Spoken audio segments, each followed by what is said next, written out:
Hey guys, in today's video I'm going to show you how to fix keeps dropping calls in Realme 14T. So let's start the video. First of all, reinsert your SIM card. After reinsert your SIM card, then open settings.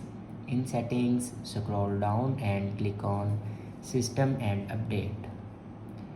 Now on top you can see the option software update. Now click on it, and here you can check your latest version will be updated or not.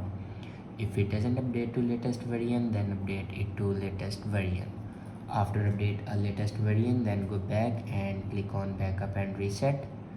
Now click on reset phone, and then on top you can see the option reset network settings. Now click on it, and here enter your password to reset your network settings. After reset the network settings, then go back to your home screen and restart your device. For restart your device, press and hold power button and then swipe up to restart your device. After doing these steps, your problem will be fixed. I hope this video is helpful for you. Thanks for watching.